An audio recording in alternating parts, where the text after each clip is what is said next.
How to treat pigmentation and dark spots. Basically ಪಿಗ್ಮೆಂಟೇಷನ್ಗೆ ನಾವು prevention ಅಂತ ಹೇಳ್ಬೋದು. ಪಿಗ್ಮೆಂಟೇಷನ್ಗೂ ಬೇರೆ ಬೇರೆ ಕಾರಣ ಇದೆ. ಜೆನೆಟಿಕ್ ಇರ್ಬೋದು, ಹಾರ್ಮೋನಲ್ ಇರ್ಬೋದು, ಡ್ರಗ್ಸ್ ಇರಬಹುದು, ಅಥವಾ ನೀವು ಟಚ್ ಮಾಡಿ ಪಿಂಚ್ ಮಾಡಿ ಅಥವಾ ಏನೋ ಒಂದು ಗಾಯ ಆಗಿ ಕಲೆ ಆಗೋದಕ್ಕೆಲ್ಲದಕ್ಕೂ ಹೈಪರ್ ಪಿಗ್ಮೆಂಟೇಷನ್ ಅಂತ ಹೇಳ್ತೀವಿ. ಪ್ರಿವೆನ್ಷನ್ ಅಂದ್ರೆ ಸನ್ಸ್ಕ್ರೀನ್ಸ್. ಬಿಸಿಲು ಹೋದ್ರೆ ಫೋಟೋ ಏಜಿಂಗ್ ಅಂತ ಹೇಳ್ತೀವಿ. ಬಿಸಿಲಿಂದನೇ ಸನ್ಲೈಟ್ ಅಲರ್ಜೀಸ್ ಆಗೋದು, ಸ್ಕಿನ್ ಏಜಿಂಗ್ ಆಗೋದು, ಪಿಗ್ಮೆಂಟೇಷನ್ ಆಗೋದು, ಇದೆಲ್ಲ ಇರುತ್ತೆ.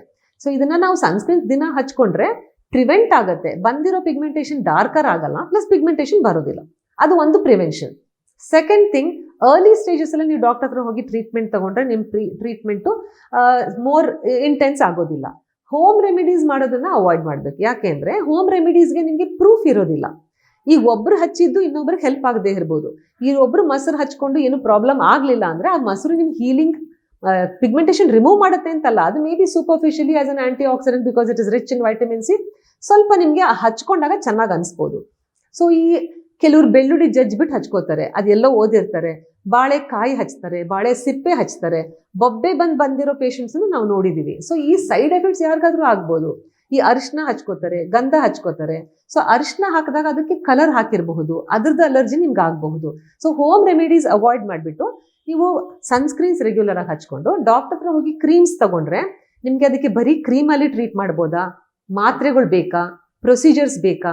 ಪ್ರೊಸೀಜರ್ಸ್ ಅಂದ್ರೆ ನಿಮ್ಗೆ ಇವಾಗ ಪಿಗ್ಮೆಂಟೇಷನ್ಗೆ ಲೇಸರ್ಸ್ ಇದೆ, ಕೆಮಿಕಲ್ ಪೀಲ್ಸ್ ಇದೆ, ಬೇರೆ ಬೇರೆ ಟ್ರೀಟ್ಮೆಂಟ್, ಸ್ಕಿನ್ ಬೂಸ್ಟರ್ಸ್ ಅಂತ ಇದೆ, ಓರಲ್ ಮಾತ್ರೆಗಳು ಇದೆ. ಇದನ್ನೆಲ್ಲ ಡಾಕ್ಟರ್ ನೋಡಿಕೊಂಡು ಯಾವ ಲೆವೆಲ್ ನಿಮ್ಗೆ ಪಿಗ್ಮೆಂಟೇಷನ್ ಇದೆ, ಯಾವ ಸ್ಟೇಜಲ್ಲಿ ಇದೆ, ಎಲ್ಲೆಲ್ಲಿ ಹರಡಿದೆ ಅನ್ನೋದನ್ನ ನೋಡಿಕೊಂಡು ನಿಮಗೆ ಟ್ರೀಟ್ಮೆಂಟ್ ಕೊಡ್ತಾರೆ. ಸೊ ಈ ಥರ ನೀವು ಟ್ರೀಟ್ ಮಾಡಿದ್ರೆ ನಿಮಗೆ ಪಿಗ್ಮೆಂಟೇಷನ್ನು ಕಂಪ್ಲೀಟಾಗಿ ಹೋಗೋ ಚಾನ್ಸಸ್ಸು ಇರುತ್ತೆ.